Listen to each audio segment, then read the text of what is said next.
Hindi ko alam kung lahat ng mga taga Cebu ay nakapunta na ng Danao City. Kasi sa totoo lang, ang pinagkaiba ng Danao City meron ako nakitang medyo may pagkakahawig niya, no? Parang meron siyang pang counterpart ba? Meron siyang pang parang kung merong Naga City, merong City of Naga sa southern part of Cebu. Meron namang Danao City sa northern part of Cebu. So hindi ko alam, no, kung lahat na ba ng mga taga Cebu Island ay nakapamasyal na sa City of Naga in the Danao City or City of Danao. Pero sabihan ko kayo, ang pinagkaiba ho nila, syempre unang-una yung location, no. Situated ito si Danao City sa northern part of Cebu, tapos southern part naman si City of Naga. Tapos parehas silang dalawa na nasa gilid ng coastal area, no. Meron silang parehas boardwalk. Actually may boardwalk doon sa unahan, pupuntahan natin mamaya. Tapos parehas sila na parang sakop ng Metropolitan of Cebu or Metro Cebu. Pero parang mas malaki yata si City of Naga. Pero ang difference is si City of Naga ay ang kanyang coastal area, yung kanyang dagat ay nakaharap sa Bohol, no? Mas malapit sa Bohol. Tapos ito si Danao medyo may kalayuan siya sa Bohol. So actually wala kang makikita, no, kapag meron kang makikita pala isla, pero di ko alam baka yun na yung Camotes Island sa unahan. Pero malayo, kumbaga parang kung gusto mo talagang magpahinga, kung mahilig ka talaga sa yung magmumuni-muni, yung nakatitig ka sa kawalan, no. So ito yon, perfect ang lugar ni Danao, itong kanyang coastal area. Kasi wala ka talagang makikita sa unahan, sa malayuan, no. Kumbaga libre talagang mapapagano ka talaga na sarap ng feeling dito. Parang ganoon, mawawala yung problema. Parang masasabi mo na napaka tawag na ito, lawak ng mundo, di ba? So hindi mo pwede sabihin na nasa corner ka na, nasa punto ka na ng buhay mo na wala ka ng pag-asa, wala ka ng mapupuntahan, wala ka ng kung ano man, no? Basta corner ka na. Pag corner means wala ka ng talaga, nasa ipit na jug ka. So dito na area na to, walang gano'n, no? Hindi mo yun makikita kasi sobrang spacious. Sobrang napakalawak ng lugar. Talagang walang interruption or walang distraction, no, na makikita sa unahan. Kumbaga parang dito ka lang magmumuni-muni, ganun, problematic ka, ganun. Ang gagawin ko sa buhay, ganun, no. Ano kayang gagawin ko sa problema na to, problemado. So habang maririnig mo yung yung hampas ang alon na malinis naman, may mga bata nga naliligo. Tapos ganda, linis talaga, ang ganda, no, nakahanga. Syudad to, ha, Danao City. Tapos parke pa to. May mga tao dito na kumakain, pero ang galing. Talagang sila, well disciplined ang mga taga dito. Very good. So parang hindi talaga nagkakalayo ang Danao City in the Davao City when it comes to cleanliness. Ang galing. Tapos sila, no, talagang masasabi, no, ayos dito, magpahinga, tumambay, magmuni-muni. Kung gusto mo sumigaw ka, no, kaso nga na baka wala kang confident, no, kasi maririnig ka ng mga tao. Samantala sa City of Naga naman, makikita mo naman yung Bohol Island. Tapos may mga barko naglalayag, gano'n, no. Tapos si Danao City ay hindi siya daanan ng napakaraming mga sasakyan. Si Naga City is daanan din siya ng napakaraming sasakyan papuntang Oslob, Mualbual, Karkar, gano'n. So ito si Danao, ang papunta lang dito ng mga tao ay papuntang Carmen, papuntang mga Katmon or mga Daan Bantayan, na kung titinan ho natin, hindi siya masyadong pinupuntahan ng mga tao. More on talaga yung tourist spots. Touristy pa rin naman ang northern part of Cebu, pero talagang pinaka sikat, no, pinaka famous is yung southern. Kaya masasabi ko na itong Danao City is napaka underrated na area, napaka underrated na lugar. So kaya nga natatanaw ako, I'm curious kung mga taga Cebu ay nakapunta ng Danao. Diba, nakapasyal na ba dito? Meron na bang selfie? Kasi ang ganda talaga ng lugar, oh. Napaka peaceful. Tapos marinig mo yung mga tao, diba, genuine lang, nagkatawanan, diba, relax lang, pahinga, mga bata naliligo sa dagat, diba? Nice one. So di ko alam kung anong magiging future nitong si Danao City, pero parang luma na to si Danao, no. Kailan lang ba siya pinanganak? Diba binasa yung kanina? Ngayon, no, Luma si Danao, siya ay chartered 1773. Tapos naging cityhood naman ito ay 1961. Yun. So siya ay lumang syudad or lumang lugar. Kaya ibig sabihin napanatili yung linis ng dagat nila. So magiging malinis pa rin to over time. Oh, ang linaw oh. Naka ultra wide camera kaya hindi niyo masyadong makita yung nakikita ko sa mata ko dito in my naked eyes. Iba sa camera. So si Davao City is siya founded 1830. Tapos chartered siya 1836. 'Di ba? 1770 si Danao. So mas panganay, mas matanda si Danao kumpara kay Davao. Tapos naging mas una lang naging city si Davao City 1937. In 1960 naman si Danao. So yun lang, ang ganda ng lugar, napapanalati yung kalinisan. So kudos. Oh, kung ako taga dito, ako rin maliligo diyan. So tara, punta tayo sa ibang parte ng Danao City proper. Nang ma-tour ko naman kayo dito. So dito pala sa Danao, parang feeling ko mayroon silang dalawang parke ho rito. So ito yung coastal area, tapos meron silang park doon sa may simbahan malapit fronting. So ngayon, tinanong ko yung park, ibig sabihin ng park, no? So park meaning, 'di ba? So parks, a large public green area in a town used for recreation, a walk around the park, similar public garden or recreation ground. An area devoted to a specified purpose, an industrial park. Okay, iba rin 'yun, no? So yun, ano pa ba? Third person present parks, bring a vehicle that one is driving. Parking space naman 'yun. Okay, informal. So yun lang, no? Bali, what is the meaning of the word parks, or what are the two meaning of park? Okay, dito tayo sa a piece of ground or near in the city or town kept for ornament and recreation, an area maintained in its natural state as a public property. Okay, so what is the description of a park? A park is a public area of land with grass and trees. Oh, yan, may trees. Yan, may trees. May trees. Tapos may with grass. Oh, yan, grasses. Oh, dami. Oh. Green grasses. Where people go in order to relax. Yan, nagre-relax sila. Diba? Nagre-relax. Ayan. Yan ang essence ng park. Diba? Nakarelax lang sila. Tapos, enjoying themselves. So, diba? Oh, nag-i-enjoy din sila. Natatawanan. Diba? Oh. So, tara, punta tayo sa ibang parte ng park nila sa malapit sa simbahan. Basta ang park is kapag lugar na walang park, ibig sabihin yan hindi kayo mahal ng ninyo, local government officials. Ang meron silang pakialam, pera lang nila bulsa. Pero kapag kayo lugar nyo merong park, kahit sabihin nyo kurakot ang inyong city mayor, kurakot ang inyong mga LGU officials, government officials, but still meron kayo nakikitang malinis pa rin naman ang lugar ninyo, walang mga basura, pakalat-kalat. Makikita rin nyo naman na meron kayong mga public parks, open parks, no, para sa lahat. So still hindi ganoon ka-worst ang inyong sasabing kurakot na government. So ngayon alis na tayo dito sa may Sands Gateway. Ito yon. So lipat tayo sa kanilang simbahan area, tapos malapit sa may City Hall na rin. Kasi yung City Hall, ang purpose talaga niyan, may mga parke na malapit sa City Hall at sa simbahan. Yun na nga, after magsimba, merong maupuan ng pamilya, kamag-anak, barkada, banding-banding, kwentuhan. Tapos sa City Hall ground naman or sa harap na may mga parke, ang purpose naman ay para makapag-pahinga during lunch break time, no, habang may inaantay na papilis, di ba? Madalas, di ba, yung processing ng mga kinukuha nating mga papilis, mga requirements or mga credentials, di ba, like 30 minutes to 1 hour, minsan 2 oras. So para hindi tayo mapapagod kakahintay, so doon tayo sa park. Presko yung ating malalanghap na hangin, may lilim, tapos malinis, no, nakakapagpahinga, relax. So ito pala yung hospital, ang Karaw-Karenay munisipyo. Yan, bus. Okay lang, ayun, Sugbo Transit. Pero feeling ko parang pa rin sa Mindanao Star or Series or Bachelor Yanson Group of Companies.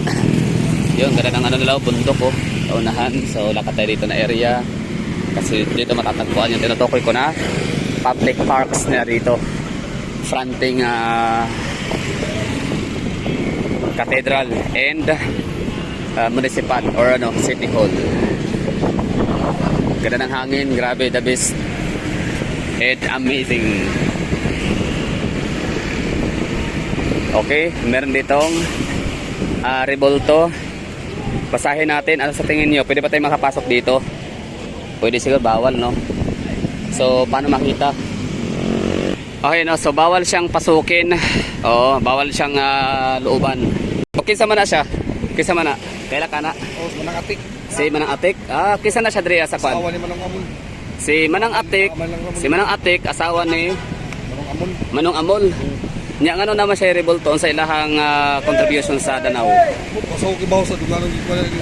Kisa man na silang Atik. Anong kailan mo kasi ang pangalan? Atik. Dili na Atik. Manang Atik. Manang Atik, sorry. Tapos si Manong Amol. Ya asawa. Amon. Amon. Mama na diri sa wan sa mayor diri. Mama sa mayor sa una. Ya karon ba Si- mayor siya. kisa man nga apelyido. Ito. Apelyido. Durano. So paano na ni Digong iyang marag uyuan ana. Gagaw, okay. Sige, picture daw kaya itong basahon. Kisay mayor dira karon? Si Mayor Mix. Mix Durano gyapon. Durano gyapon. Okay. Sige, picture kaya itong basahon. Ayun, pinaksyonan niya kasi bawal daw kasi alam niyo naman kasi ako, di ba? Ang hilig ko talaga magbasa sa mga ganyan yung mga lapida. Kasi mali natin, di ba? Historical pala sila. So, yan pala si Nang Ate daw. Si Manang Ate na asawa ni Manong Amon. Si Amon is yan yung dating mayor ng Danao. Okay. Iba rin yan si Ramon, yung dati sa Cebu City naging mayor. Si Ramon dito. Ramon Duterte. Yung first cousin ni Digong. Oh. Okay, sige, ito na. Plaza Beatriz.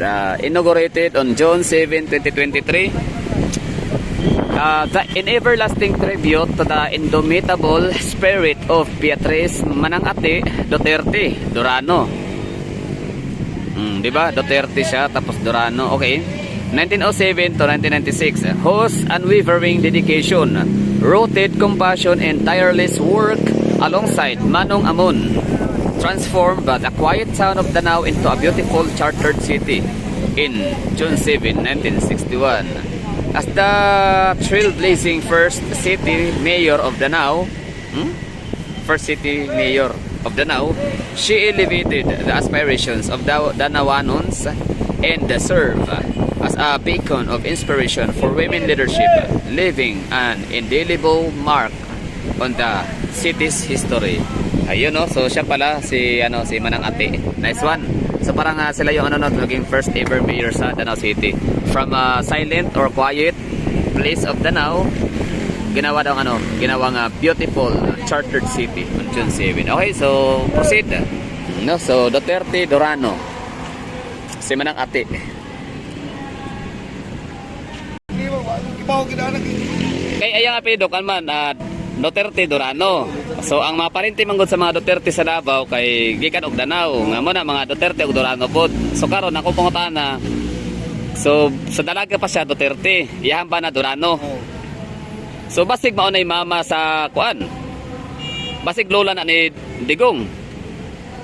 Ambot na ginawa ako kibaw ni. Or iyang Pamutahan lang ako sa fanbus.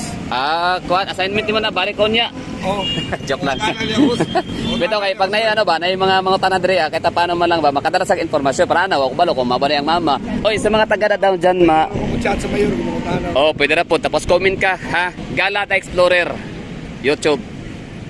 Hanapin mo sa YouTube Gala the Explorer, comment mo. Shout out natin ng mga taga Danao. At yan lang nga, bali din alam ni Kuya kung sino yan, no? Kung kano-ano ni Tatay Digong yan, kung siya ba ay nanay ni Tatay Digong or tiyahin, tita. Kasi Duterte kasi ang kanyang yung apelyido nung dalaga pa siya bago siya naging Durano. Okay, let's go.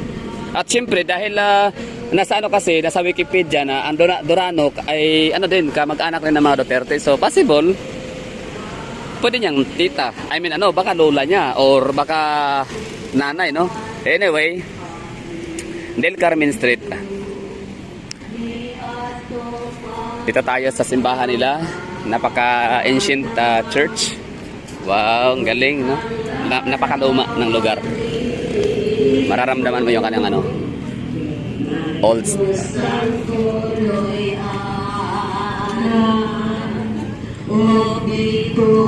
Tapos meron ditong ano, 1521, 500 years of Christianity, 2021, okay? So, 1521, when Magellan came to Philippines, okay? So, basahin natin. So wala nakasulat dito mga hagala kung dito ba dumaong ang mga Espanyol din, dumaan bago nag Cebu City, no?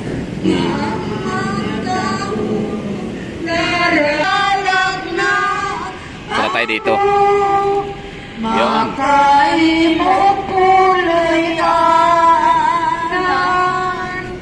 Kaysa tanan kinahang narikaw ang akong nanakpan. Kanamo kamaluy kaong nga kanimo lang ilaban. Kanamo maluy kaong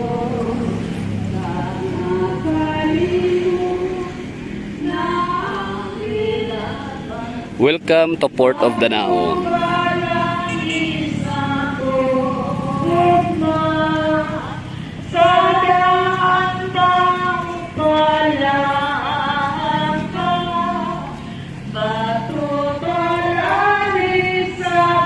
So anong patron kaya to dito?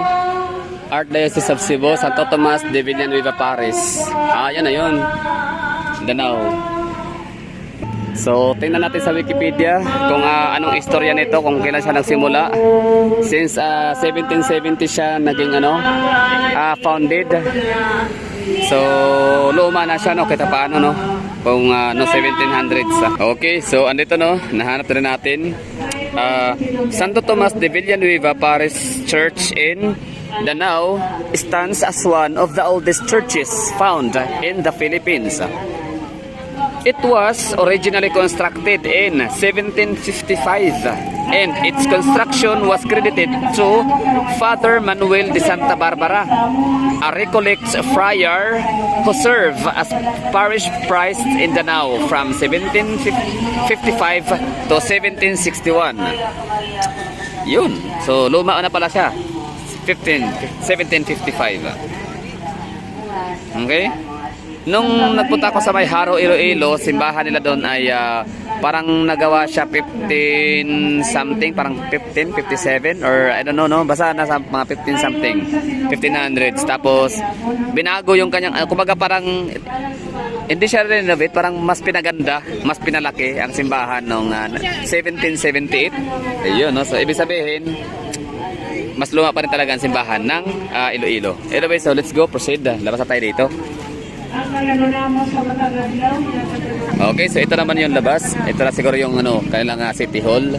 Tapos pero silang park syempre. Tapos may nakalagay I love Danao doon sa unahan. Puntahan natin yung mamaya.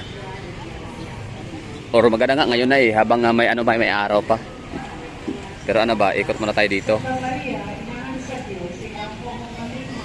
Sige, okay lang kasi medyo madilim to dito na area. Yun, puso, no? Shout out sa mga taga Mindanao. Kayo ba ay kung taga saan ka sa Mindanao na nanonood nito, lalo na sa mga taga Davao, di ba? Napansin mo, wala na tayong nakikitang ganito sa mga natin, mga street, mga night market. Wala na tayong makikitang mga puso. Oo, yun, puso. Naala ko dati 3 pesos, malalaki pa yung puso dati. 3 pesos lang. Tapos punta kami ng palengke kung saan may mga barbecue. Dito existing pa rin. And sa Bohol din, no? Mayroon tao nakikitang mga puso. So talagang grabe ang Central Visayas mag-preserve or siguro in general, no, buong Kabisayaan. Ang galing nila mag-preserve ng kanilang mga traditional something, anything, no, na kahit pa sa sobrang tagal ng panahong nakalipas, andyan pa rin no nag-i-exist. Yan, kagaya niya, no? Puso. Ang galing. Partida ang Cebu, hindi pa siya kagaya sa Mindanao na napakaraming mga niyugan.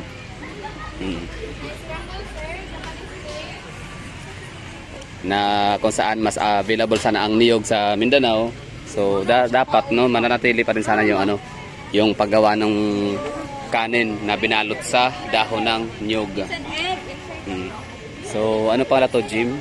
Old Municipal Hall? Hindi ko alam no. Color blue.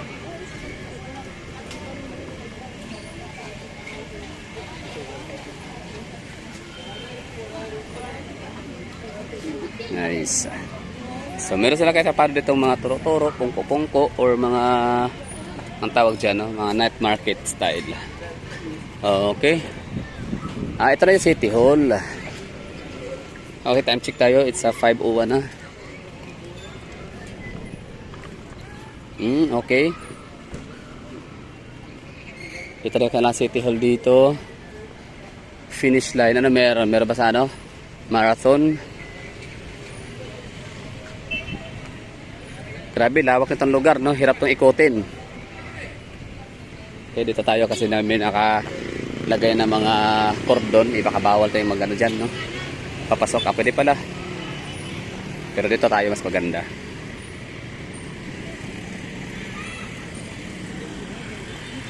Linis, no?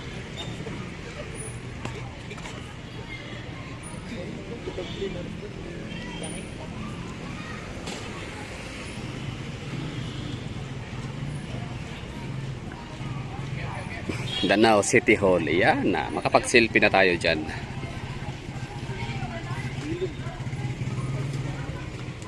Danao City Investment and Promotion Center. Yun, tingnan natin to. Malamang si Jose Rizal, no? Danao City Hall.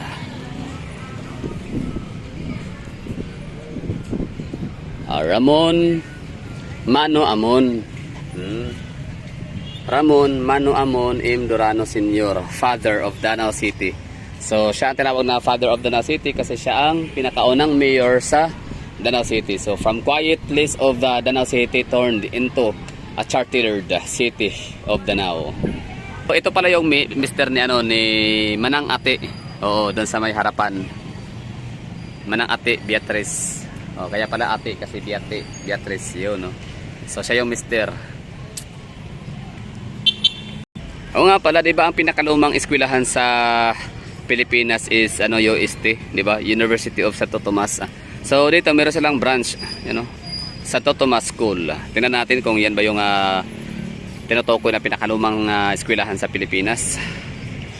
No, yun, no.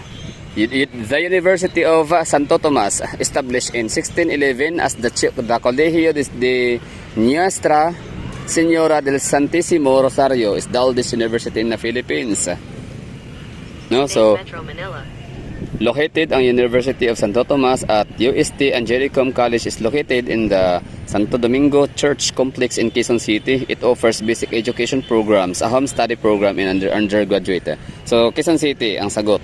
So ngayon, ito naman basahin natin kung saan nga ba to, kailan siya nagsimula, no? So I don't know kung ito ba university or grade school. Tingnan natin, no? So Santo Tomas School.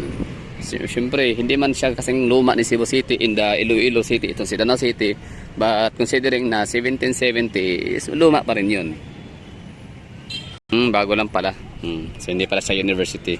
So Santo Tomas College is a private educational institution in Danao City, Cebu. The school was founded in August 1964 and currently offers programs for junior high school, senior high school, and college students. Okay, ayun na.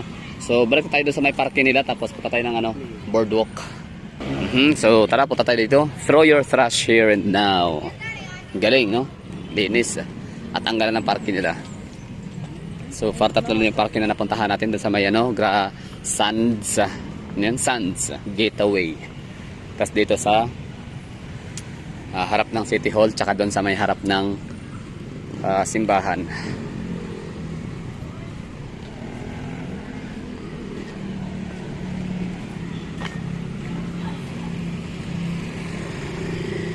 Yan, meron silang Angel's Burger.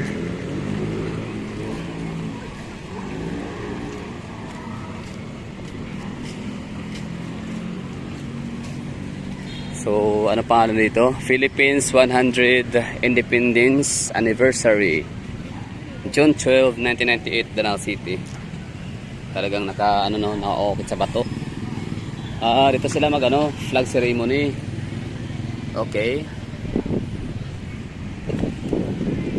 Bango ng lechon manok, ugis. Lamian, hangtod, pagkahumot. Pagkahurot. Yun, oh. Sidlak, Danau. Dayon ka mo sa Danau. So ito yung karang palengke, no? Public market. This way to evacuation. Yan, ito yung parang kanilang ano, Canyon Grill, Danau. Okay, so tara, balik tayo dito sa kanilang ano, parke sa may harap ng simbahan. Para makapag-picture tayo dun sa Sidlak, Danau, na parang boardwalk area.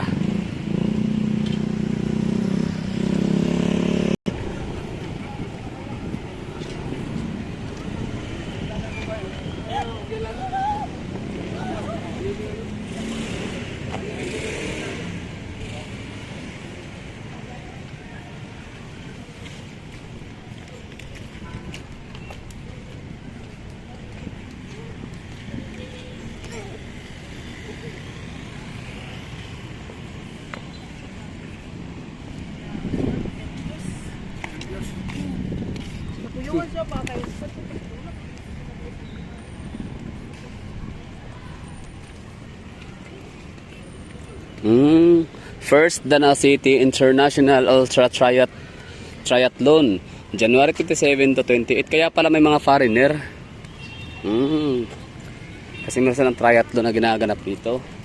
So ano yan?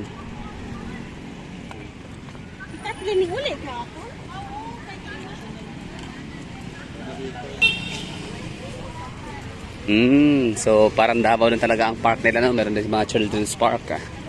Kita nyo yan. May mga children's park kung saan pwede yung mga bata mag-slide, tuya-tuya.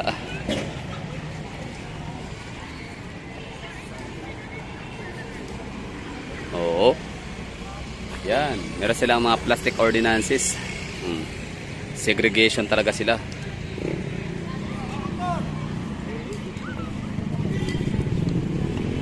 So ito na yung parke sa harap ng ano, simbahan and UST school. Yun, mga tao, kumakain na sila. Wala lang, chill lang, cool, relax. Turo-turo, pungko-pungko. Yan, ganda ng parke. Ito yung magandang parke, no? Open for all.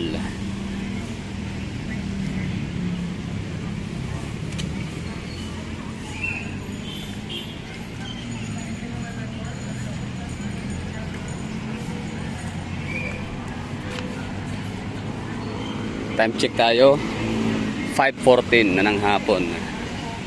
So malapit na mawala si Haring Araw, kaya wala na tayong masyadong natural light na makikita. Tapos nakaano pa naman tayo, ultra wide lens. So the Plaza Rizal was totally renovated during the administration of Ramon Nito De Dorano III, City Mayor. Ramon Boy De Dorano Jr. So para anak na to, no? Dati is si Ramon ang tatay, tapos naging meron siyang junior. Okay, Vice Mayor.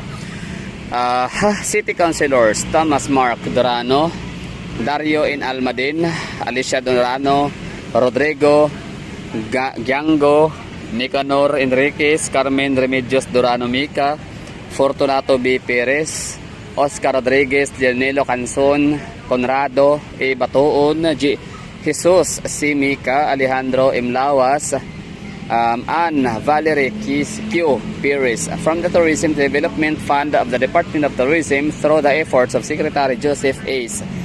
Dorano. Contractor Vitsri Construction, designed by architect Socorro Atiga, inaugurated on September 9, 2006 by Secretary Joseph H. Dorano. Iyon. Yan, Jose Rizal.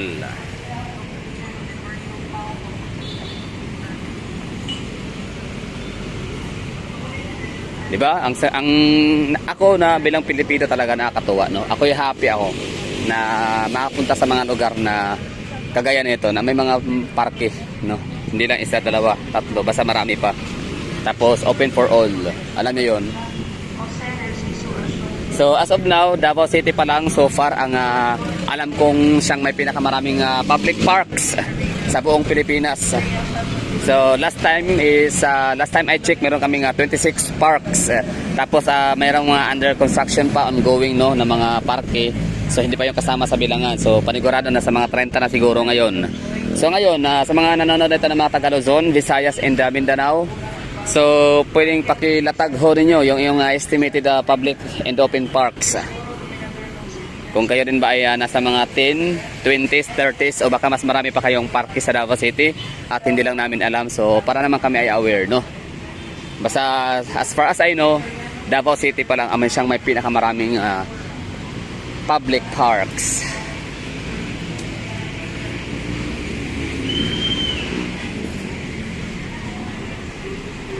Okay, di ko alam kung pwede tumawid dito pero walang pedestrian lanes or pedestrian lines.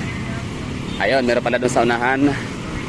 Siyempre nakakahiya, no? Davawin nyo, galing sa syudad na disiplinado ang mga tao, diba? Grabe yung city ordinances, talagang may pangil at may ngipin, diba? Tapos merong isang citizen, merong constituent na pumunta, dumayo sa Danao City at violate, no, ng basic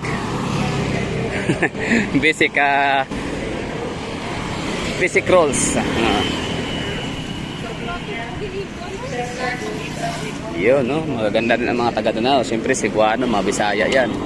Maganda talaga pag mga Bisaya, lalo pag Cebuano, diba? Oh, yun, ito na yun. Yung tinatawag siguro, ito na siguro yung boardwalk. Tama ba? Boardwalk na ba to? Ang galing. Nice, ano? Linis pati. Oh. So, boardwalk ang pag-uusapan natin. Maganda. Boardwalk in the coastal park. So, ano bang ko dyan? Masasabi ko. Hindi ko muna isama ang Iloilo City kasi ang Iloilo City hindi pa ako nakapunta sa kanilang coastal park. Oo, kasi pa lang yun, Esplanade, River Esplanade, no? So, ang ko lang muna, Mati City, City of Naga, the City of Danao, ano pa ba? Yung mga boardwalk and the mga coastal park. El Corso, no? Kaso private man ang El Corso. Hindi siya government owned. Pero at least meron. Na yung tinutukoy, maganda na siya, malinis pa. Pwede ka maligo. Naga. Malinis ang Naga, boardwalk. Galing. Tapos yung kanyang design ay pa siya, no? International. Sino nga yun? Si Ben Kamin, sino yun? Nakalimutan ko na. Oo. Basta siyang gumagawa ng parang empleyado siya na nakatrabaho niya ang proyekto ng yung Ocean's 11 na Hollywood movie sa Cebu. Naga, Cebu. Di ba? Ganda ng lugar. Mga tao dito komportable, relax, hayahay, sana all.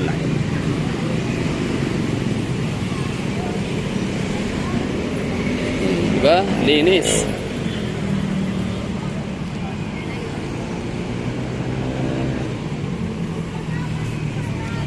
Iba, lakas kanyon ba?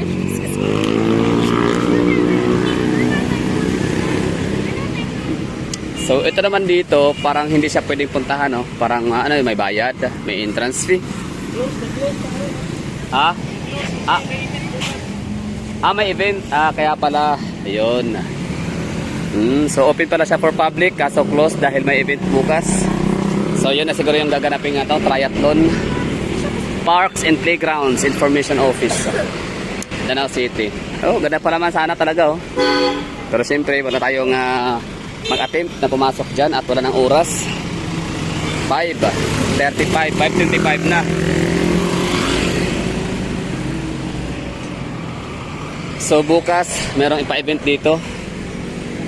Wala, ganda ng Danao, no? Talagang invest talaga sa invest para sa kanilang mga mamamayan, kababayan, mga nasasakupan. Galing, no?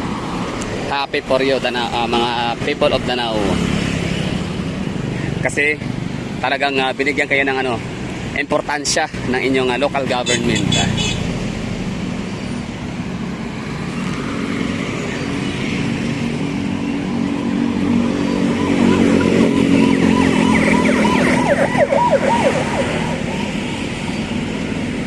Lang ganda, no? Oo nga pala, speaking of Coastal Park or tawag nito, syempre Davao, sama ko na rin ang Davao, no? Coastal Park. Tsaka yung nakaligtaan ko pala yung Tandag City, Surigao. Maganda rin ang kanang Coastal Park or Boardwalk or Sea Park, Seawall Park or Seawall.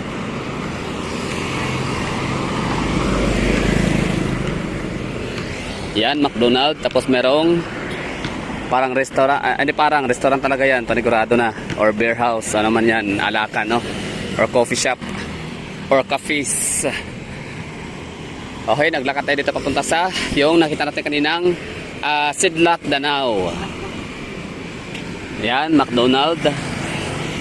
Hindi maglalagay ng McDonald's and Jollibee sa isang lugar kung walang sapat na pera ang mga naninirahan, yung mga residente.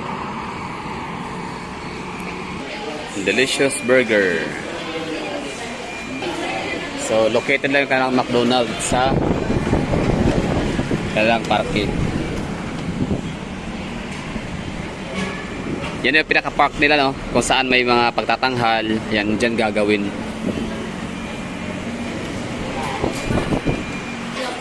So, yun, no? Nakapag tayo ng kape. McCafe. So, coffee is life. So, tuloy ang lakad. Kasi, anya na yung pinaka malaking nakalagay na Sidlak, Danau. And after nyan mga gala, sasakyan na tayo ng bus, ha? At uuwi na tayo sa ating tinitirhan sa Mandawi, Cebu. So wala ako masyado napuntahan sa Mandawi. Hindi man ako nakapapunta ng Mandanibe. Hindi ko kasi alam kung anong meron doon sa Mandanibe, kung may mall na ba sila, may shopping mall, may park na ba. Parang wala pa yata, no? So tsaka na lang pag next time around, no? Ako pa rin naman ay babalik pa ng Cebu. Tapos yun, wala akong nakitang walang SM pala ang Mandawi City. Kumbaga under construction, parang siya yung dating G-Mall na binili na ni SM. Tapos ano ba? Yung sana SNR, no? Kaso kinapos sa oras kaya hindi tayo nakapag SNR Mandawi. Tapos yung pupuntahan sana natin na yung night market, sarado naman, no? Kaya hindi tayo nakakain sa lugar. So yun lang siguro. Malapit na tayo dito sa sa Sidlak, Danau for selfie picture taking.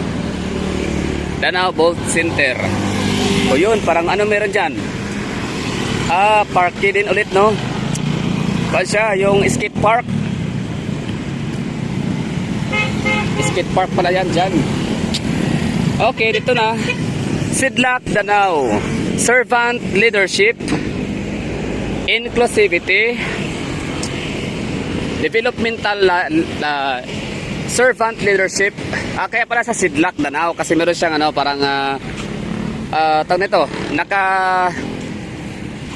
kakibat, no, na meaning na ibig sabihin is for servant leadership, I for inclusivity, D for developmental, L for livable, A for adaptability, K for knowledge, D for dynamic, A for accountable, N for nurturing, A for action, and O for order. So ako naman gagawin ko naman siya ng sariling version, So S for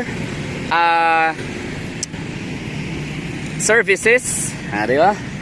I for independence, ayun, pwede. D naman is for diversity, ayun, pwede. L naman para sa L for lovable, ayun, or lovely, pwede. A for adorable, ayun, adorable. Lovable na, adorable pa. K for kindness. And letter D ulit for Development. Ayan, pwede. A naman for accessible. Ayun, accessible nga naman talaga ang Danao. Kasi daanan siya ng lahat, no? Tapos A naman is for navigation. Oo, di ba? Navigation, o yung mga navigator, ang dami o mga mga barko, di ba? Letter A for di ba? Letter A for awesome. Alright, galing sana all awesome. And letter O naman ay letter O is obedient. Ayun. So, Sidlak Danao. So yan siguro mga gala, thank you for watching at ako'y nagpapasalamat ho sa inyo na sinamahan nyo ako sa aking kaunting gala dito sa Danao City. Danao City vlog, no? So, Danao City again is the homeland of former President Rodrigo Roa Duterte. So, thank you for watching. Ingat kayong lahat dyan. Stay safe and bye-bye. Halong kamuda, amping ang tanan. Adios!